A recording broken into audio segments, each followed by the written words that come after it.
Who gives this woman away? Our family does.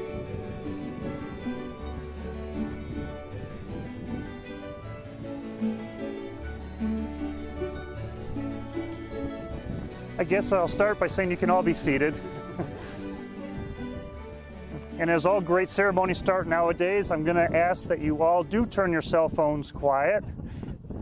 And also, this is sort of a sound check. Can everybody hear me? Well, welcome everyone. We are all here today because these two, Anna Michelle and Jacob Richard, have made the choice to join in marriage. They also made the choice to have me officiate this wonderful event, and choices have consequences. Sometimes good and sometimes less good. So now they have to bear with the consequence of choosing me, which consists of having to wait at least several more minutes before they are official. And during that time, they have to listen to my thoughts and observations. To start, I will share my thoughts about why they chose us to be out in this field today. Was it because of the beauty of the field? Or that the plants at this time of year represent new life, a fresh start? Possibly. But I have a feeling that it was more likely because they thought it would be really cool and lots of fun. So going with that answer, I figured I would have some free rein to add to the uniqueness and fun of today. I'll take a moment to introduce myself.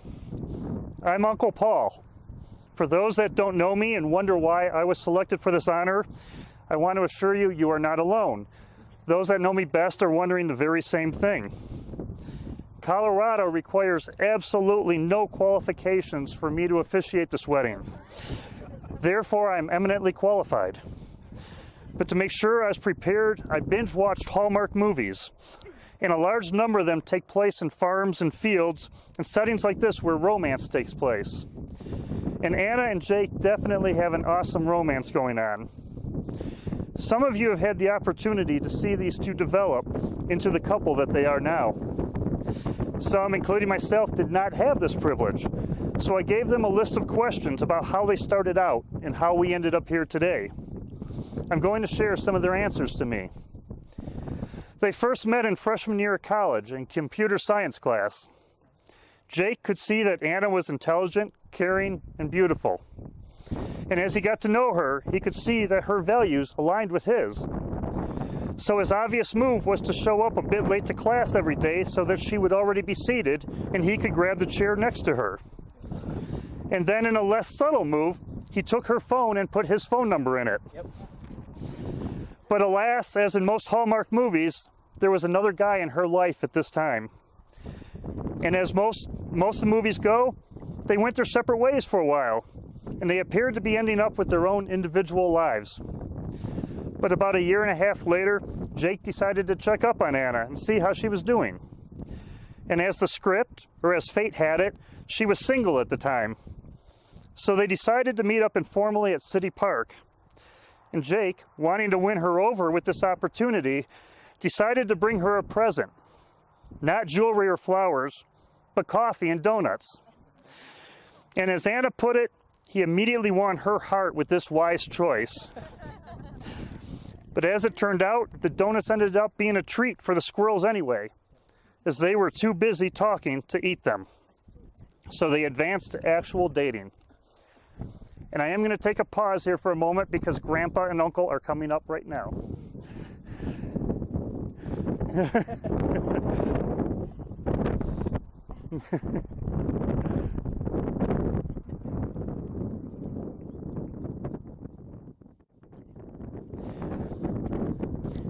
So once they started the actual dating, Anna could see that he is obviously super cute, and the more they talked, she could see he is one of the, her words here, most kind, giving, smart, sweet, and handsome people she knows. Thus the relationship flourished, and the boy ended up with the girl. Random fun fact here, Anna and Jake work in the exact same building that Fran and John worked in. That building must have some really great juju going on. Now, going a bit off track here, I want to acknowledge some people that had big impacts on each of their lives. The spirit is willing, but the body is weak. This phrase could be applied to Phyllis, better known as Nana, to Jake. She did everything she could to be able to attend this wedding, but her body did not allow her to fulfill the desire. But I do guarantee you that her spirit, as well as that of your mom, Barbara, are here today and fully enjoying the love you have for each other. I'm also going to include Grandma Clemmy, who wrote a letter to all her grandchildren several years ago before she passed. By coincidence, I was recently shown this letter again, and as I reread it, I realized how appropriate many of her words were for today. She wrote to Anna, "Anna, oh Anna, with the smiling eyes and big heart, how you have enriched a grandma's life. You show your caring and loving spirit with handmade gifts and writings such as a story for me and about me and everything creative you can think of. Every time everything is going great and you are comfortable with the way things are, you want things to stay the same. But then you accept changes like starting a new school and redecorating your bedroom and make the best of them, now doing even better. What a big future is in store for you. Now here you are, not only accepting a big change, but embracing it. And with Jake by your side, a big future is definitely in store for you." Now, story time is over, and it's time for the ring portion of the ceremony.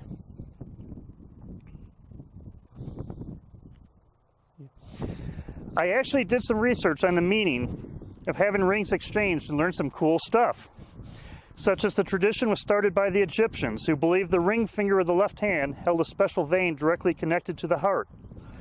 And there was a lot more philosophical stuff, but the bottom line is we use it as a sign of commitment and love.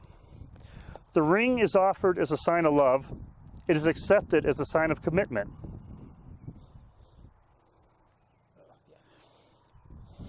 Anna, by accepting this ring from Jake, you are accepting the responsibilities and commitment of being his lawful and loving wife.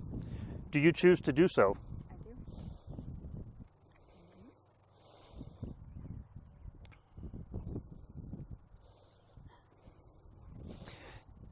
Jake, by accepting this ring from Anna, you are accepting the responsibilities and commitment of being her lawful and loving husband.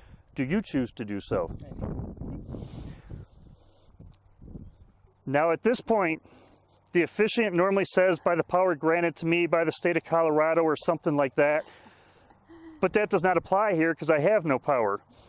But I do get to say, "by the honor and privilege granted to me by Anna and Jake, I now pronounce you husband and wife.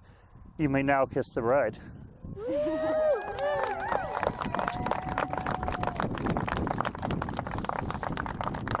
But before we move on, I would like to share a Polish blessing that I found online.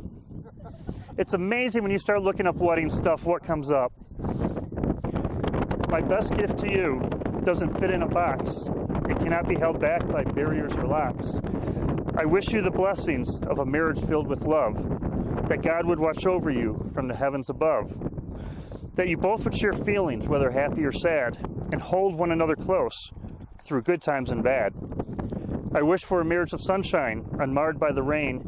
I wish for each losses there would be a great gain, that as a couple you will learn, as the years come and go, to find that the sweetest of love comes from the seeds that you sow.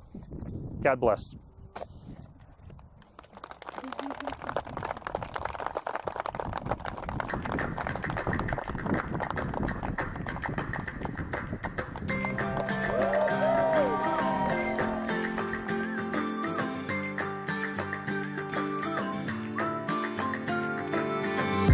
If you love somebody, better tell them why they're here, 'cause ages may run away from you. You'll never know quite when, well, then again it just depends on how long your time is left for you. I've had the highest mountains, I've had the deepest rivers. You can have it all, but life keeps moving. I'll take it in, but don't look down. 'Cause I'm on top of the world, eh? I'm on top of the world, eh? Waiting on this for a while now, paying my dues to the dirt. I've been waiting to smile, eh? Been holding it in for a while, eh? Take you with me if I can. Been dreaming of this since a child. I'm on top of the world. I've tried to cut these corners, try to take the easy way out. I kept on falling short of something. I could have gave up then, but then again I couldn't have, 'cause I've traveled all this way for something. I take it in, but don't look down. 'Cause I'm on top of the world, eh? I'm on top of the world, eh? Waiting on this for a while now, paying my dues to the dirt. I've been waiting to smile, eh? Been holding it in for a while, eh? Take you with me if I can. Been dreaming of this since a child. I'm on top of the world.